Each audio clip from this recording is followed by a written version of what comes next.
फर्क क्यों आया है मैं बताता हूं। जी। फर्क इसलिए आया है, मिल्कीपुर जो हारे हैं ना, सारा मिल्क इनका निकल गया है लग रहा है। 61,000 अभी बीच में नहीं, अभी देखिए छोटा भाई भी बोला। अच्छा ठीक है, एक आप भी 10 जी। देखिए बाय पोल हुए 10 बाय पोल, 10 में 8 भारतीय जनता पार्टी जीती और मिल्कीपुर जीती 61,000 से।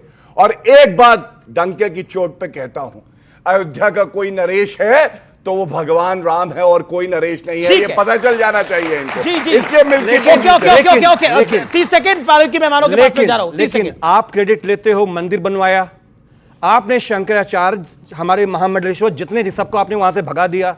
लेकिन प्रभु श्री रामचंद्र जी का जो विश्वास था, वो अयोध्या के नए राजा जो अवधेश पासी पे जो नए राजा है वहां के प्रभु श्री रामचंद्र जी ने विश्वास उन पे जताया अयोध्या के लोगों ने। अयोध्या का राजा कौन है बताओ? भगवान अयोध्या का राजा श्री राम का, अयोध्या का राजा अवधेश पासी सांसद हो सकते हैं। अयोध्या का राजा मर्यादा पुरुषोत्तम राम के अलावा ना कोई हुआ था ना कोई होगा, इसमें कोई दो राय नहीं है। नहीं, अवधेश प्रसाद वहां के सांसद हैं। अवधेश पासी वहां के सांसद है। लल्लू सिंह वहां के सांसद रहे, वो सांसद है, वो सांसद ही रहे। लेकिन अयोध्या का राजा राजा राम ही है। ओके, मैं इसमें शेड्यूल कास्ट का नहीं अयोध्या का राजा राजा राम है भाई। अवधेश नहीं, एक सेकंड मैं अब आता हूं ट्रंप के ऊपर, क्योंकि बार-बार बात हो रही है डोनाल्ड ट्रंप की। तो मुझे लगता है कि डोनाल्ड ट्रंप ने प्रधानमंत्री मोदी के बारे में क्या बोला वो मैं सुना देता हूं और उसके बाद राय लेता हूं। ओके, सुनाते हैं वो पहले। Oh, he's a much tougher negotiator than me, and he's a much better negotiator than me. There's not even a contest. Okay? Well, there was no role for our deep state. It was. This is something that the Prime Minister has been working on for a long time, and has been worked on for hundreds of years. Frankly, I've been reading about it, but I will leave Bangladesh to the Prime Minister. Okay, तो आप सोच रहे हैं, मतलब Donald Trump कह रहे हैं कि बांग्लादेश का जो मोदी निर्णय करेंगे वही उसी निर्णय के हम साथ रहेंगे, और साथ ही साथ मोदी बड़े हार्ड नेगोशिएटर हैं। क्या आपको लगता है कि ये दुनिया की सबसे बड़ी जो सुपर पावर जिसको माना जाता है सत्यप्रकाश मिश्रा, उसके राष्ट्रपति हमारे प्रधानमंत्री के लिए कह रहे हैं, लेकिन हमारे यहाँ ये कह रहे हैं, हमारे यहाँ नहीं एक सेकंड सर्टिफिकेट कोई आप इतने बड़े एंकर हैं, एक सेकंड, आप कह रहे हैं कि भारत को ट्रंप का सर्टिफिकेट चाहिए। हमें नहीं चाहिए ट्रंप का सर्टिफिकेट। वो आदमी जिसने 100 से ज्यादा लोगों को हथकड़ी लगा करके यहां भेजा है, शर्मिंदगी की बात है भारत के लिए। कोलंबिया जैसा छोटा देश, इतना सा देश है, उसने कहा तूने मेरे लोगों को भेजा और वो भी हथकड़ी लगा के वापस भेजा प्लेन, अपना प्लेन भेजा और अपने नागरिकों को इज्जत के साथ लेके आया। This is Narendra Modi. कौन होता है डोनाल्ड ट्रंप? गाजा में मैं निर्णय करूंगा क्या होगा, ट्रंप कह रहे हैं। वो कह रहे हैं साहब यूक्रेन में क्या होगा मैं निर्णय करूंगा, और मेरे प्रधानमंत्री क्या वहां जाके नतमस्तक हो रहे हैं? We don't need a certificate. India non aligned रहे। मोदी मैं नतमस्तक की बात बता रहा हूं। एक तस्वीर चलाइए जरा पीछे वीडियो वॉल के ऊपर, यही बोला ना नतमस्तक हो रहे हैं। तस्वीर चलाइए एक वीडियो वॉल के ऊपर, यह तस्वीर आप देखिए जो पीछे चल रही है। ये तस्वीर को देखिए, आपको लग रहा है कि नतमस्तक हो रहे हैं मोदी या डोनाल्ड ट्रंप उनकी चेयर खींच रहे हैं? मैं ये कहता हूं इस देश के अंदर आज तक किसी ऑपोजिशन लीडर ने भी मोदी की चेयर के पीछे खींची है? आप मुझे बताइए। और यहां पर क्या जेस्चर दिखाया जा रहा है वो तस्वीर बता रही है। सत्यप्रकाश मिश्रा नहीं अब सत्यप्रकाश मिश्रा, सत्यप्रकाश जी देखिए, इनके जलन का कारण मैं समझ सकता हूं। जलन, हाँ, बहुत ईर्ष्या है इसमें।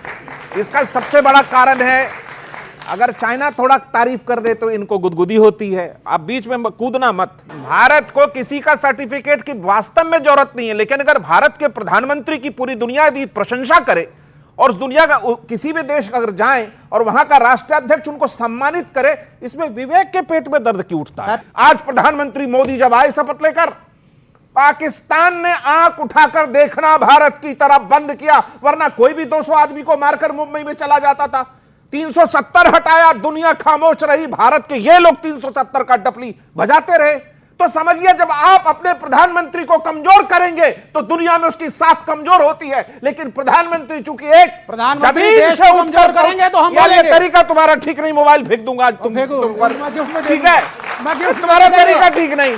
आप समझिए, प्रधानमंत्री से कांग्रेस पार्टी की दिक्कत क्या है कि एक जमीन से उठा व्यक्ति यदि देश के सर्वोच्च ताकत तक पहुंचा है चुनकर पहुंचा है, 353 सीट लेकर पहुंचा, जितनी आपके पास औकात नहीं सीट लेने की, उससे ज्यादा 240 इस बार भी लेकर पहुंचा है, 293 है।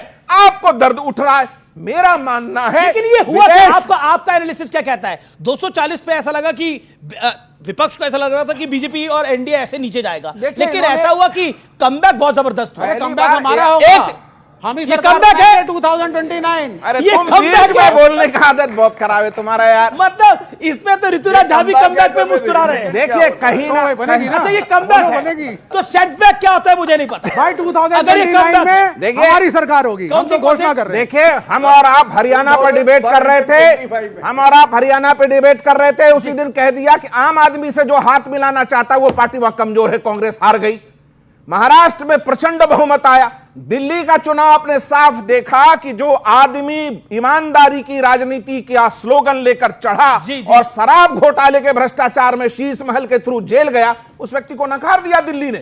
तो आप समझिए कि मोदी व्यक्तित्व से बड़ा उनकी नीति बड़ी है, उस नीति में उनका कमिटमेंट है, तब वो नरेंद्र मोदी है। एक बात है, उस वचन को उन्होंने पूरा किया तो वो भारत के सबसे महान प्रधानमंत्री हैं। जी, क्या आपको लगता है कि दिल्ली एक आखिरी किला था, ऐसा लगता था कि उसको भेद पाना मुश्किल है, विपक्ष को भी लगता था कि दिल्ली का किला भेद पाना मुश्किल है, लेकिन मोदी और अमित शाह ने उस किले को भी भेद लिया, और यह आप लोगों के लिए भी एक बड़ा पॉलिटिकल सेटबैक है। और आप जिस लड़ाई को लड़के आए थे, यानी भ्रष्टाचार के खिलाफ वाली लड़ाई को, उसी भ्रष्टाचार में, उसी शराब घोटाले में, उसी शीश महल के चक्कर में फंस गए। Rituraj Jha, a big setback for opposition. Amit ji, जनतंत्र में जनता ही जनार्दन होती है और जनता का निर्णय सरमाथे पर है। महत्वपूर्ण।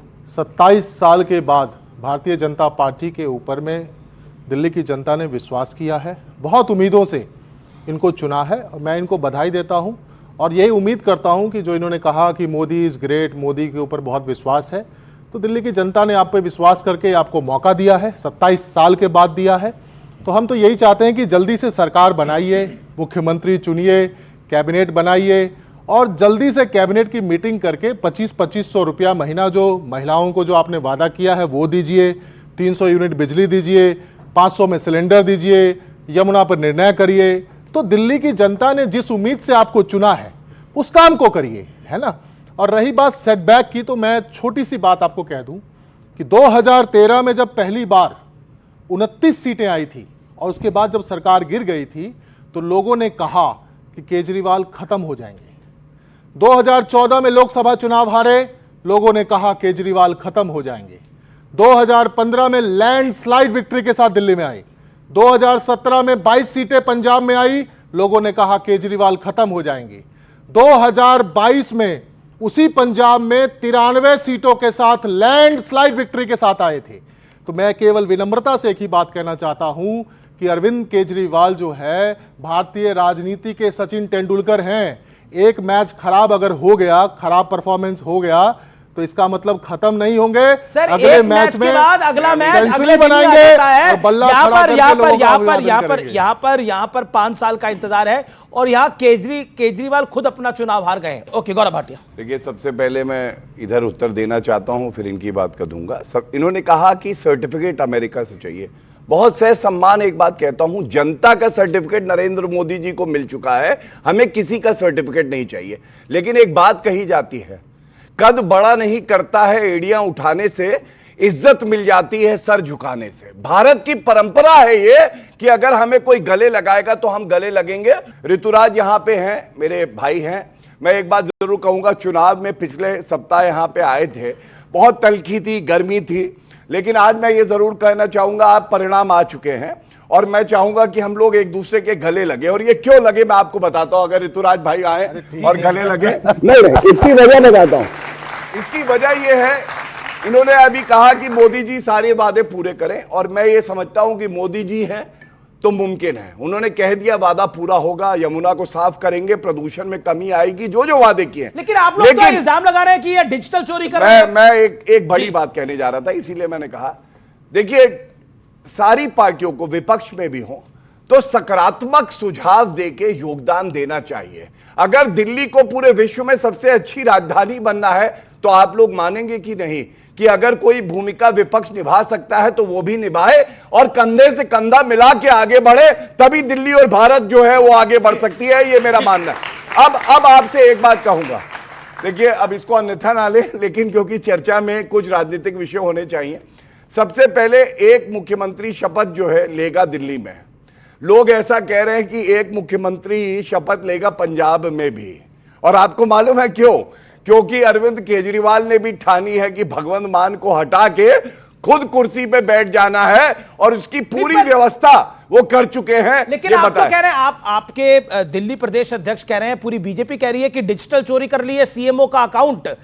ऋतुराज झा जी, आपने अपना पर्सनल अकाउंट बना दिया है। अब पीएमओ इंडिया का जो अकाउंट है वो प्रधानमंत्री मोदी का पर्सनल अकाउंट नहीं है, वो प्राइम मिनिस्टर ऑफिस का अकाउंट है। सीएमओ का अकाउंट चीफ मिनिस्टर ऑफिस का अकाउंट है, वो कैसे आपका हो सकता है? क्या आपको लगता नहीं है गलत बात की गई है? मैं एक चीज मैं आपको इस पर अपनी राय दीजिए। मैं आपसे फिर से कह रहा हूं कि दिल्ली सरकार का जो आईटी डिपार्टमेंट है वो उस पर बात करे कि भाई क्या हुआ है, नहीं हुआ है, किस तरह से हुआ है भाई ये, और हुआ है, सबके सामने हुआ है। एक सेकंड, अरविंद केजरीवाल जी किसी ट्विटर फॉलोअर के मोहताज नहीं है। उनके ट्विटर पे लगभग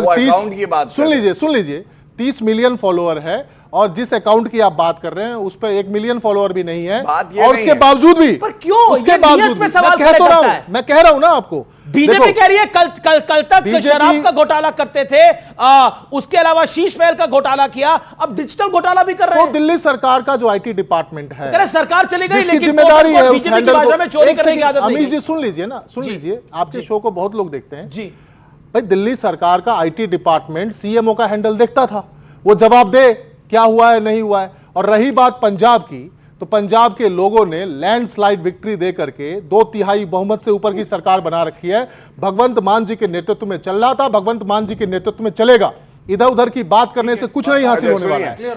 एक बात बता नहीं, पर क्लियर क्या हो गई? वो कह रहे हैं, ये क्लियर कर रहे हैं आपको वहां से। मैं बताता हूं कैसे। 30 विधायक इन लोगों के संपर्क में है, कांग्रेस पार्टी के, मेरी बात जिसकी ये वकालत करते रहते हैं सुबह शाम। सुनिए अमीश जी, क्लियर क्या हो गई बात? ये क्लियर कर रहे हैं आपको पंजाब से, कश्मीर से लेकर कन्याकुमारी तक किसका विधायक बिकता है और कौन खरीदता है, अपने ऑफिस के सिक्योरिटी गार्ड से भी आप पूछेंगे तो बता देंगे। और रही बात सुनिए।